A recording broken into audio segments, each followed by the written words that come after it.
Back in Tanana village, it was James's turn to race. Aware of the challenge to beat Thomas, he was ready to give it his all. Sensing their master's fighting spirit, the sled dogs were eager to start. At the signal, they burst forth like tigers down the mountain, their agile pace greatly enhancing the team's speed.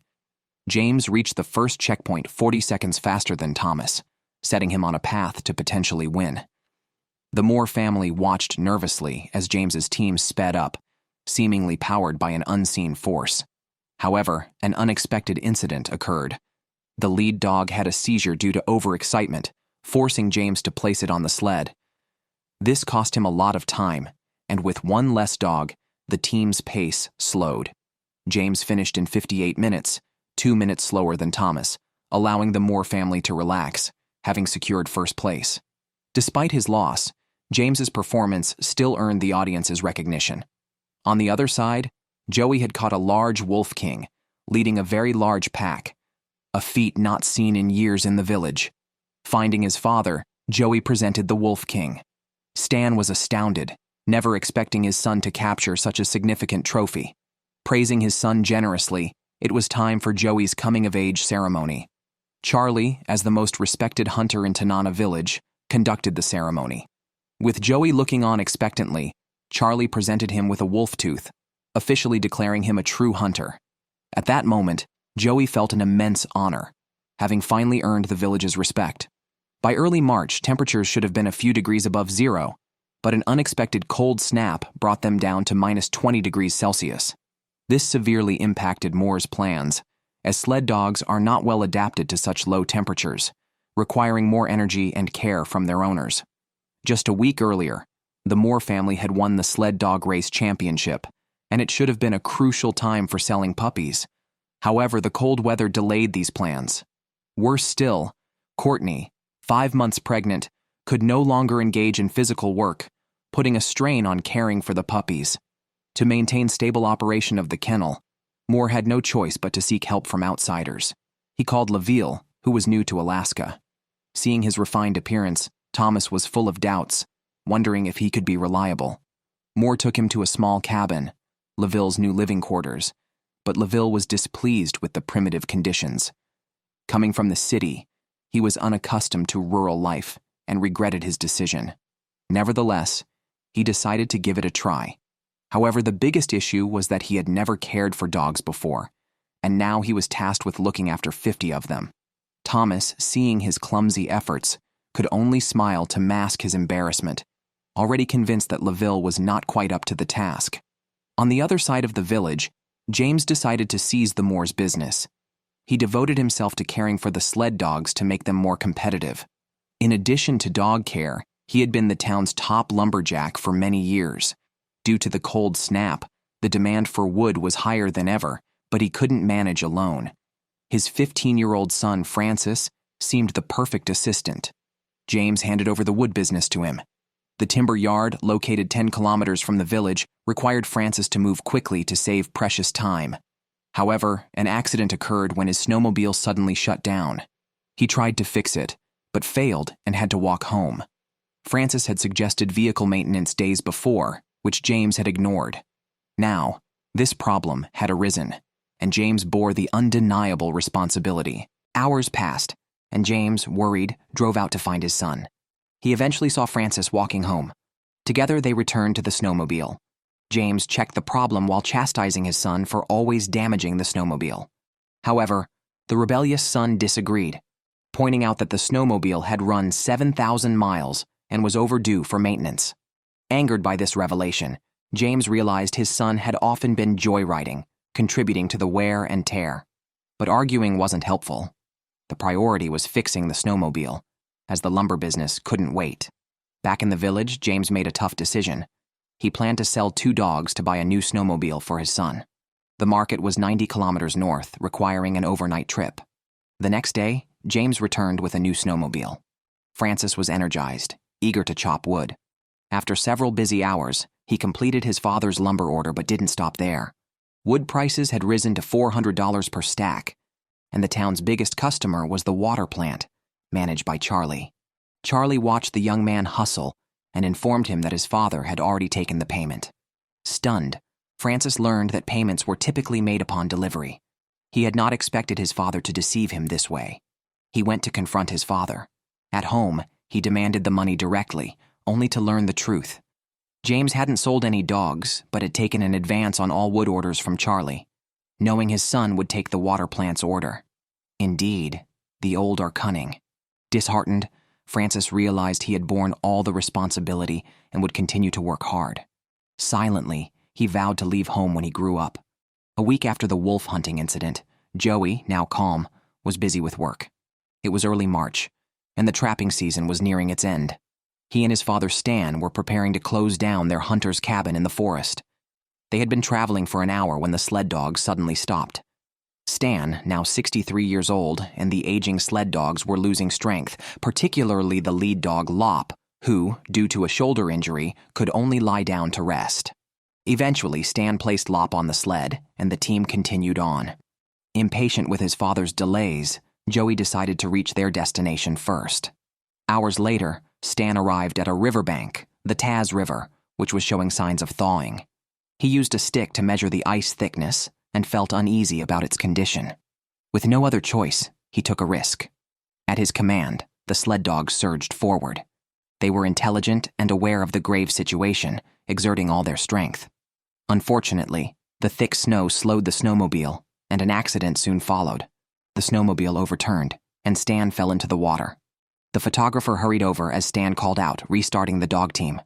With the dogs' efforts, the snowmobile and Stan were pulled out of danger. Stan was still shaken when he reached the shore, grateful for the loyal dogs that saved his life. He knew if he had been on a snowmobile, the outcome might have been much worse. 40 kilometers from the village, Joey had already reached a forest cabin and lit the stove. He waited anxiously for his father, and just when he was growing desperate, he heard the dogs barking. Soon after, Stan walked in with wet pant legs. Joey quickly asked what had happened, and Stan recounted his ordeal. Joey, shocked and unable to hide his frustration, criticized his father for being reckless at his age.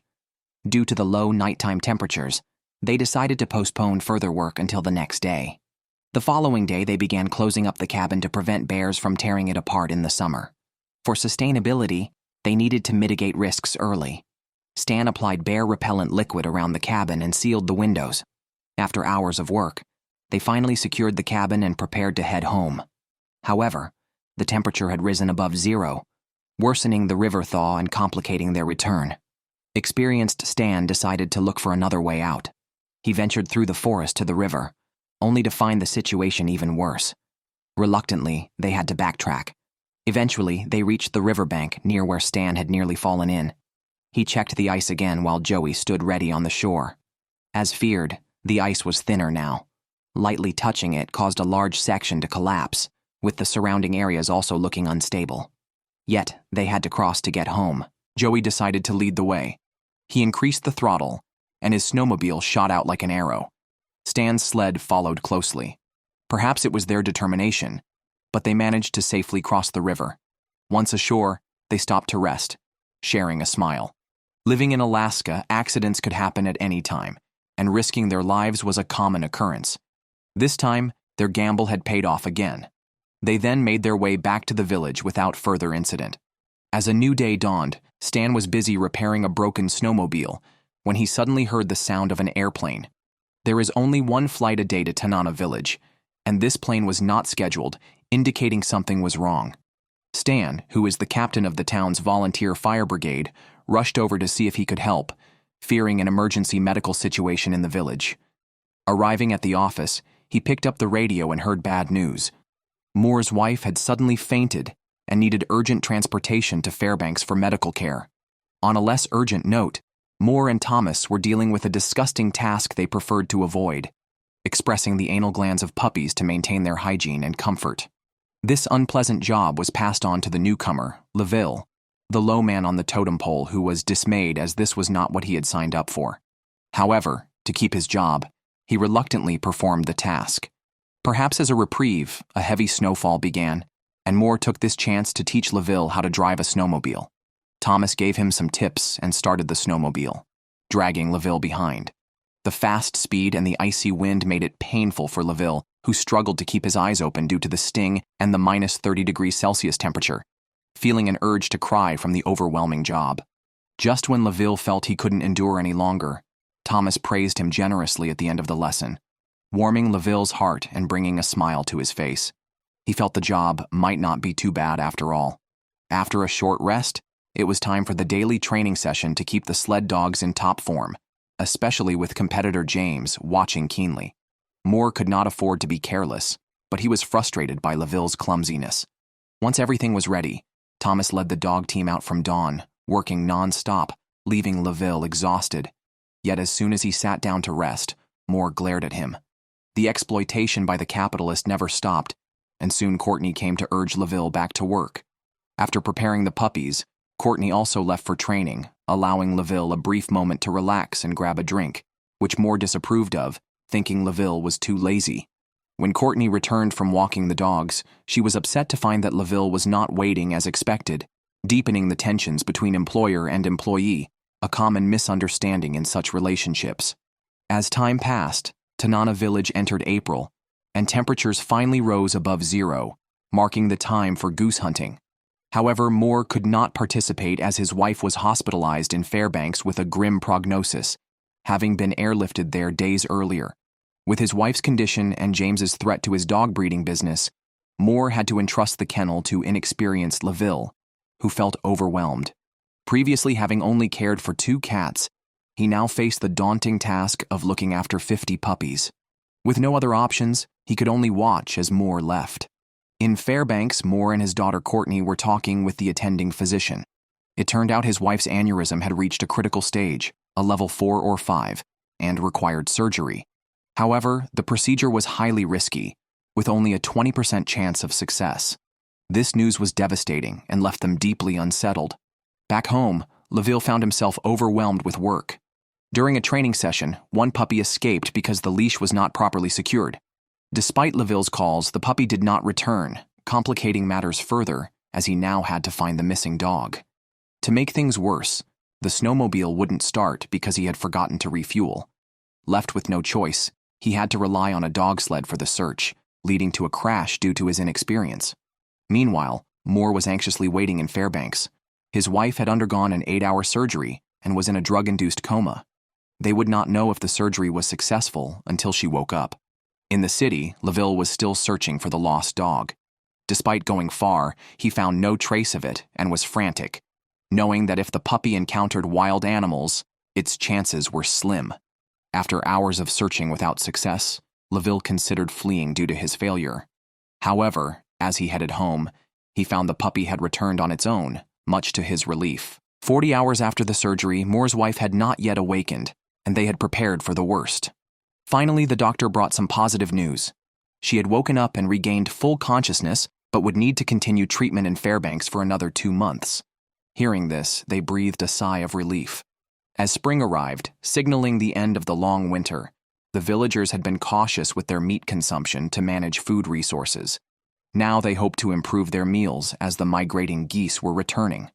For centuries, goose meat had been a staple, especially shared during feasts and religious ceremonies. Last year, the migration lasted only 5 days, leading to a poor harvest. This year, they were eager, especially young Francis, who was now 16 and saw hunting geese as a significant step towards manhood. To increase his chances of success, he sought help from Joey, one of the best young hunters who had recently gained fame by hunting a wolf king, solidifying his status as an elite hunter. At Francis's request, Joey agreed to give him a special training session. The first lesson was hitting moving targets. Joey threw clay discs while Francis practiced shooting. Unfortunately, the first 2 attempts were unsuccessful. Francis was not used to the shotgun, which was quite different from a regular rifle. Joey encouraged him to take it slow and focus.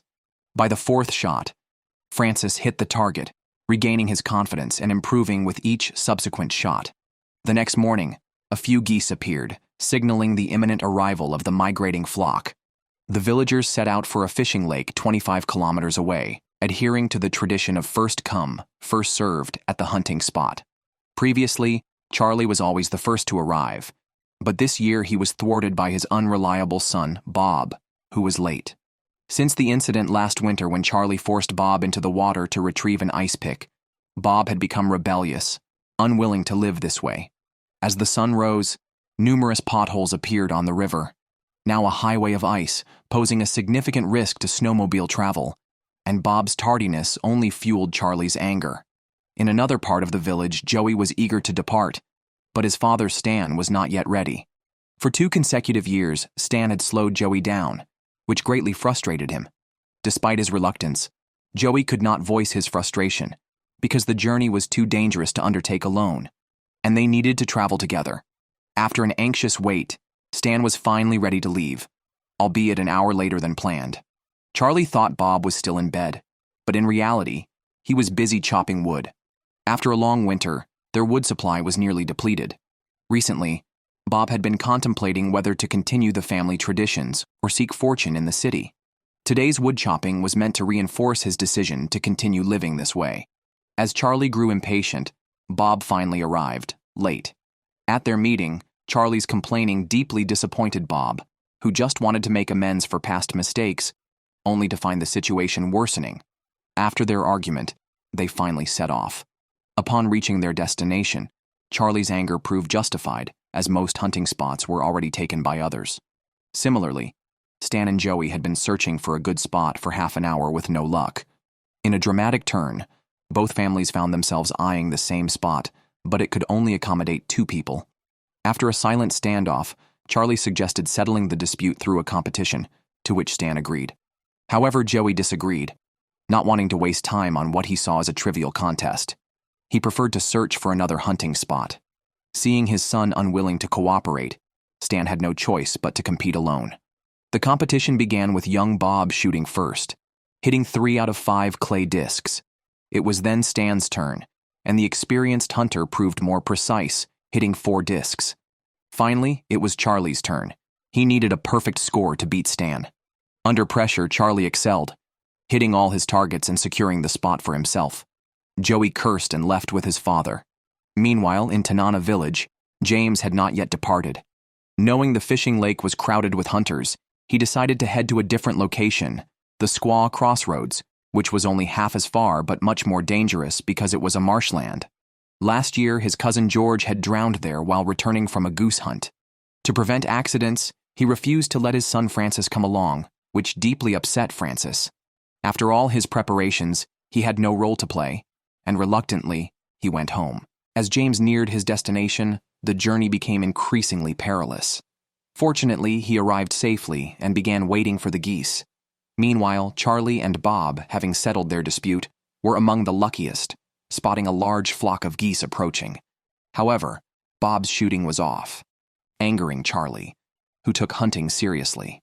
Their argument escalated, and in frustration, Bob decided to leave the area, tasked by Charlie to clean up the camp.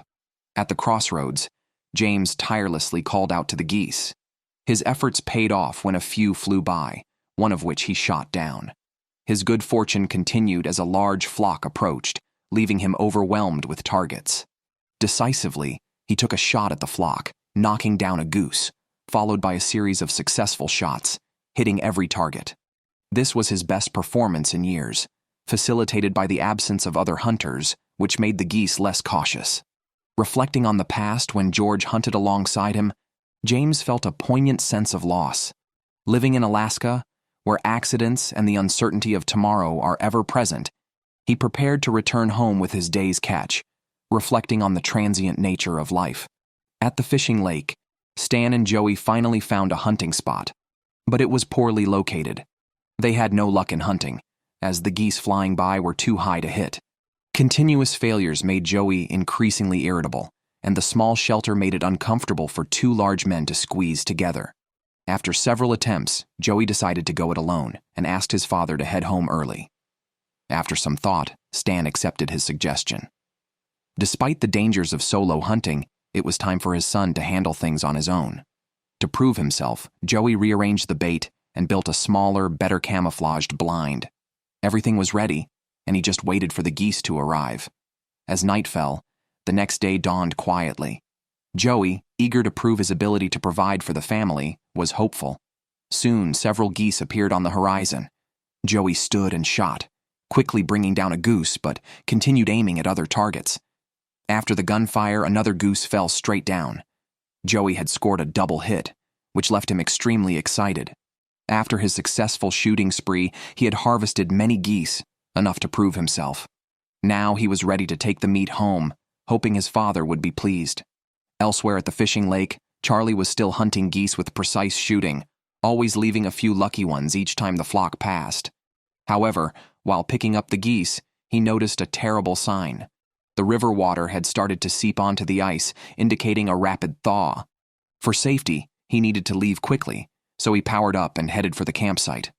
Unfortunately, Bob was not there and had not dismantled the camp, which infuriated Charlie. If he had to clean up the camp alone, it would take until midnight. Tired of his son's unreliability, Charlie wished he could catch him and teach him a lesson. Back in Tanana village, 16-year-old Francis was let down by his father and could not participate in the goose hunting, feeling aggrieved and resentful. Understanding his son's feelings, James found Francis as soon as he returned to the village. His explanation finally resolved the tension between them, and they happily went home. 30 kilometers outside of Tanana village, Charlie was angrily cleaning up the campsite while cursing his son, who had promised to do this task but had disappeared. To punish Bob, Charlie hung his son's luggage in a tree and then drove off, swearing that if his son did not want to inherit the family business, he was free to leave. When he got home and saw Bob was indeed at the house, Charlie's anger surged, telling his son to get out, which was exactly what Bob wanted, as he had been contemplating leaving for a while. On the other hand, Joey returned from hunting with 13 geese, enough to feed his family for a month. Seeing his son's great success, Stan was exceptionally proud. Realizing Joey had truly become a top hunter, their relationship grew stronger as they shared a smile.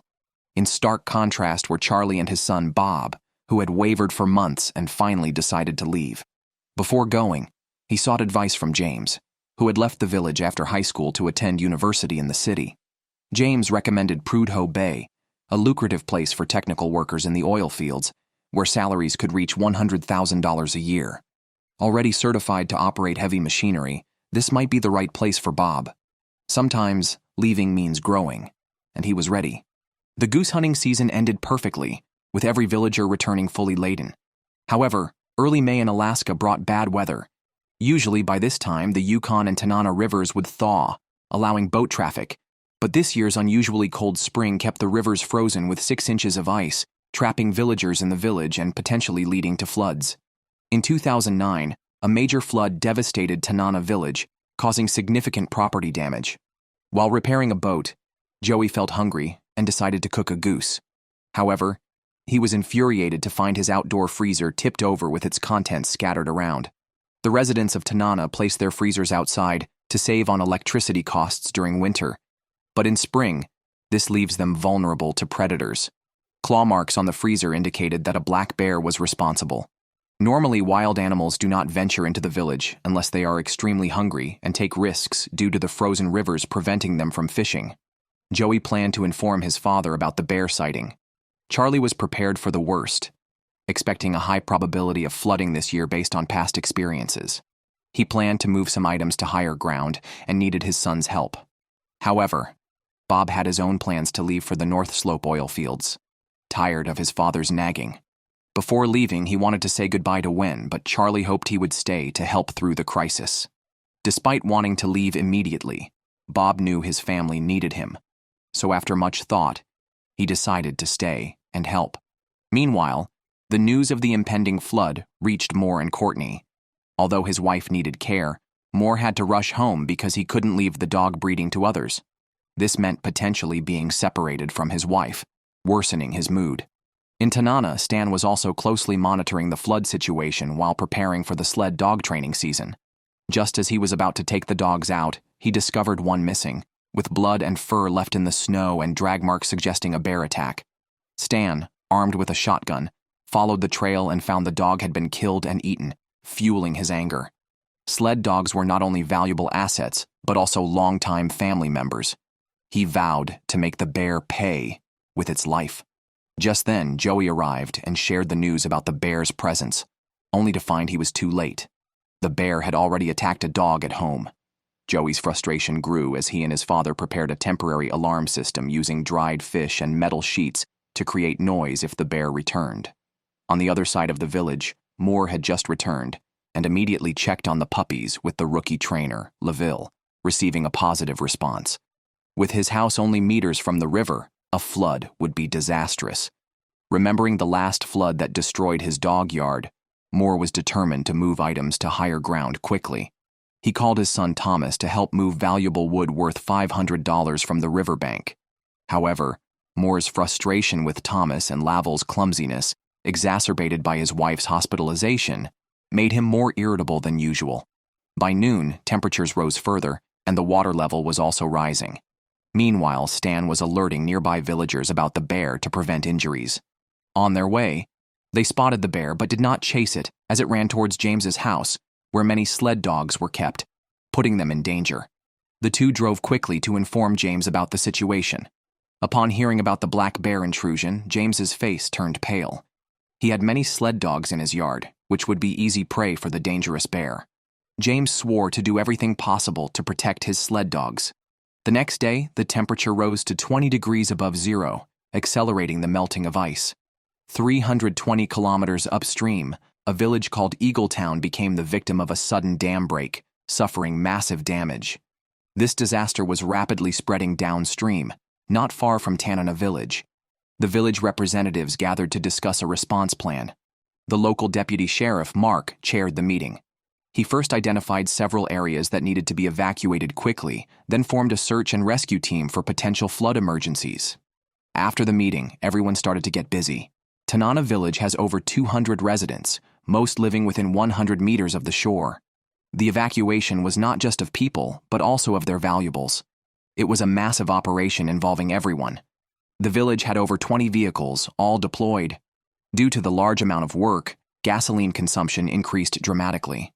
Charlie came to refuel and discovered the bad news. The gas station's pump was broken, and no gasoline was available today. This was the only gas station in the village, leaving Charlie feeling desperate. Without the cars, the evacuation would be delayed, and a massive disaster loomed. At this critical moment, Charlie tried to fix the problem himself, checking if the pipes were frozen. After tinkering for a while and switching the pump back on, unfortunately, no liquid flowed.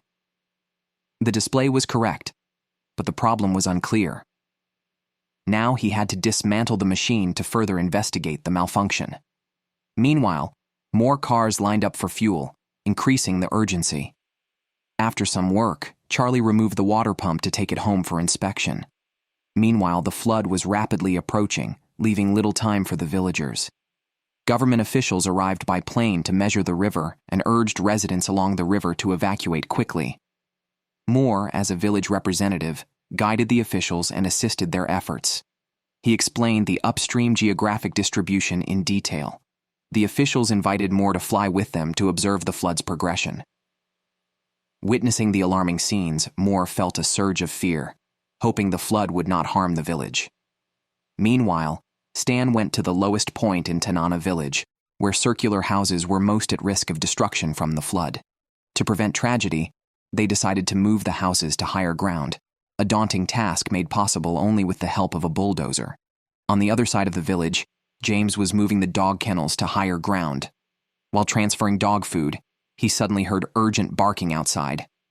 Glancing around, James spotted a terrifying black bear. He dropped the salmon and picked up a rifle. By the time he loaded it, the bear had vanished. James searched and eventually spotted the bear again. He shot decisively, and the bear fell.